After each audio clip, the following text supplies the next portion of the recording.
তুই আমার মাকে গালি দিয়েছিস, মরা পর্যন্ত ভুল স্বীকার না করা পর্যন্ত তোর সাথে আমি কোনো কথা বলবো না।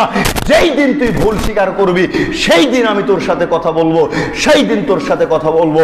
সেই দিনই এই সমাজ থেকে গালিগালাজ দূর হবে, সেই দিনই এই সমাজ থেকে মায়েরা নিরাপদ হবে, সেই দিনই এই সমাজে মায়েরা সম্মান পাবে।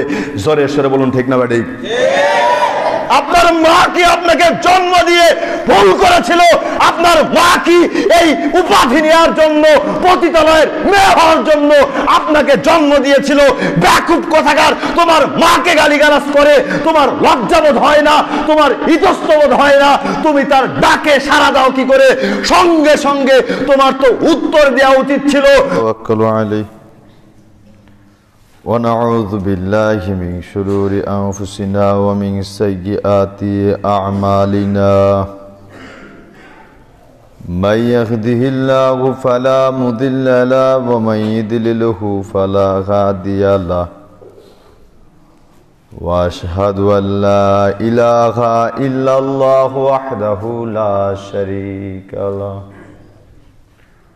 وأشهد أن محمدا عبده ورسوله أعوذ بالله من الشيطان الرجيم خذ العفو وأمر بالمعروف وأعرض عن الجاهلين وقال تعالى ولا تستوي الحسنات ولا السيئات ادفع بالتي هي أحسن فإذا الذي بينك وبينه عداوة كأنه ولي حميم। যাবতীয় প্রশংসা, যাবতীয় গুণগান সেই আল্লাহ রাব্বুল আলামিনের জন্য, যে আল্লাহ রাব্বুল আলামিন একটি সপ্তাহকে অতিক্রান্ত করে সুষ্ঠু রেখে জুমাবারে আল্লাহর সন্তুষ্টি অর্জনের উদ্দেশ্যে মসজিদে সমবেত হওয়ার তৌফিক এনায়েত করেছেন। সে আল্লাহ তাআলার শানে শুকরিয়া আদায় করে তো সকলে বলি আলহামদুলিল্লাহ। শতকোটি দরুদ ও সালাম বর্ষিত হোক শেষ নবী সরদার, নবী শিরোমণি জনাবে মুহাম্মদুর রাসূলুল্লাহ সাল্লাল্লাহু আলাইহি ওয়াসাল্লামের প্রতি। আমরা আলোচনা করছিলাম উত্তম চরিত্র, এরই ধারাবাহিকতায় আজকেও আলোচনা সামনের দিকে আগানোর চেষ্টা করবে ইনশাআল্লাহুল আজিজ। উত্তম চরিত্র, ভালো আচরণ দিয়ে পৃথিবীতে জীবনযাপন করতে হবে, কেননা আল্লাহ তাআলা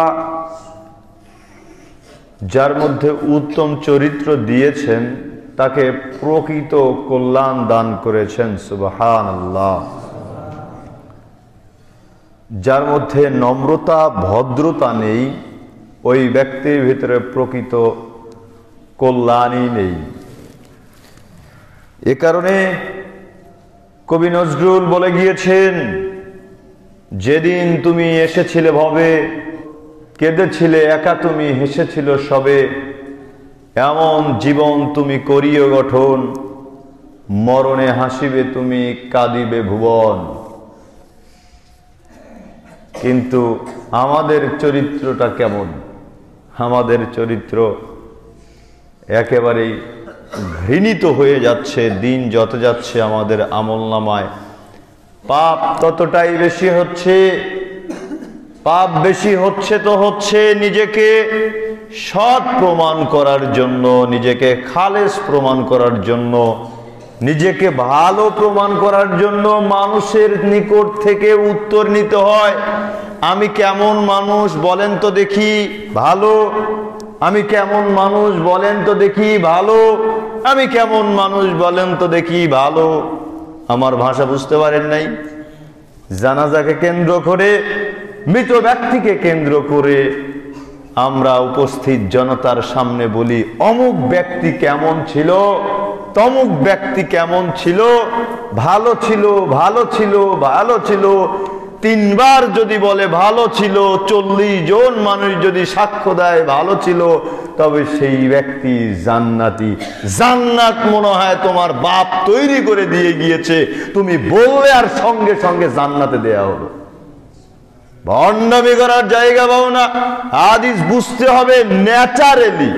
মানুষ যদি কোনো মৃত ব্যক্তিকে নিয়ে আলোচনা করে যে লোকটি ভালো ছিল, ন্যাচারালি অমুক মারা গিয়েছে, আমি বলছি হায় হায় হায় অমুক ব্যক্তিটি মারা ছিল, আমার সাথে খুব ভালো সম্পর্ক ছিল গো, দেখলে আমার সাথে হাসি মুখে কথা বলতো, আমাকে চা পানি আপ্যায়ন করতো, এই যে আমি তার গুণাগুণ বর্ণনা করলাম, সে একজন প্রকৃতই ভালো ছিল। আর আপনি কি করছেন?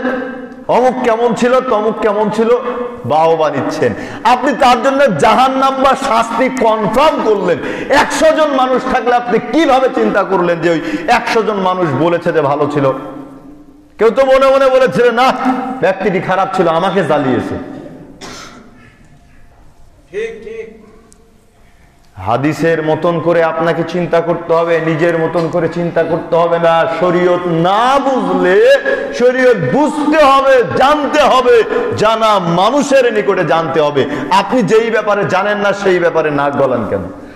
ধর্মকর্ম বুঝেন না, ধর্মের ব্যাপারে কথা বলতে যান কেন? ফতোয়া দিতে যান কেন?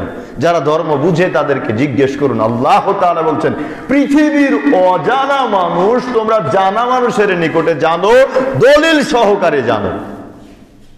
দলিল সহকারে জানতে হবে, জানা মানুষের নিকটে জানতে হবে। সম্মানিত উপস্থিতি, বলছিলাম যে নিজেদের আখলাক, নিজেদের চরিত্র মানুষের নিকট থেকে চেয়ে চেয়ে নিতে হয় যে আমি কেমন ছিলাম, তমুক কেমন ছিলাম।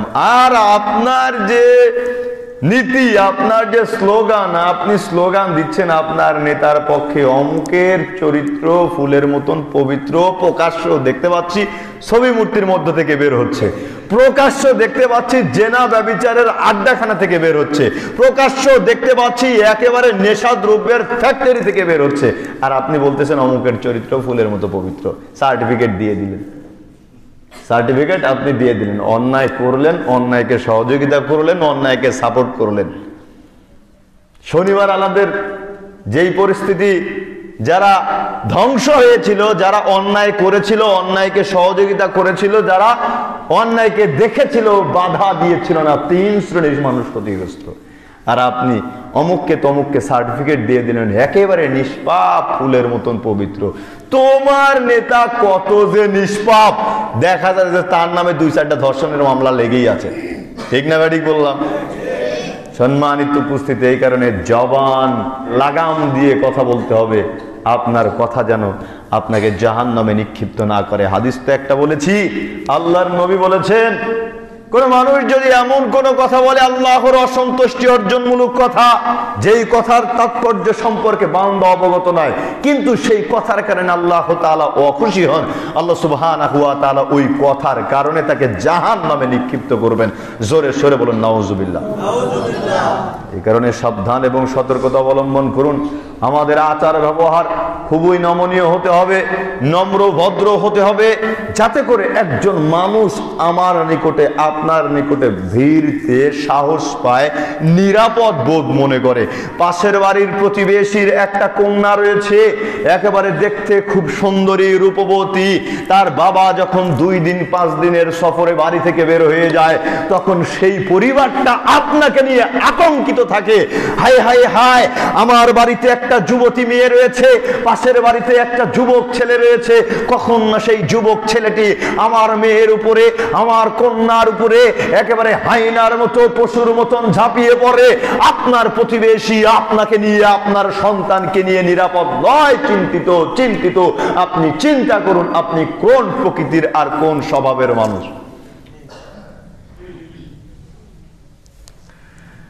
রাসূল সাল্লাল্লাহু আলাইহি ওয়াসাল্লামের সময়কার একটা ঘটনা, একজন অমুসলিম তার পরিবার পরিজন স্ত্রীদেরকে রেখে সফরে গিয়েছে। সফরে গিয়েছে, যাওয়ার পরে তাকে জিজ্ঞেস করা হচ্ছে যে তুমি তোমার পরিবার পরিজন কাদের কাছে রেখে এসেছো? তুমি তোমার পরিবার পরিজনদেরকে রেখে এসেছো, তাদের কোনো ক্ষয়ক্ষতি হবে না? তখন সেই অমুসলিম বলছে আমি আমার পরিবার পরিজনদের হেফাজত দিয়ে এসেছি মুসলমানদের হাতে, যার কারণে আমি এতটা নিশ্চিন্তে জীবনযাপন করছি, ব্যবসা বাণিজ্য করছি। সুবহানাল্লাহ, বুঝতে পেরেছেন? অমুসলিম বসবাস করে মুসলিম সমাজের মধ্যে, যার কারণে একেবারে নিশ্চিন্তায় তার পরিবার পরিজনদেরকে রেখে সফরে বের হয়ে গিয়েছে ব্যবসা বাণিজ্যের জন্য। ওর কোনো চিন্তাই নাই যে তার পরিবার পরিজনদের কোনো ক্ষতি করবে। ও অমুসলিমের বিশ্বাস থাকে মুসলমানের বাচ্চা কোনোদিন অন্যায় ভাবে কারো প্রতি জুলুম করবে না, কোনো অমুসলিমের পরিবারেও আঘাত হানা দিবে না, এটা অমুসলিম বিশ্বাস করে।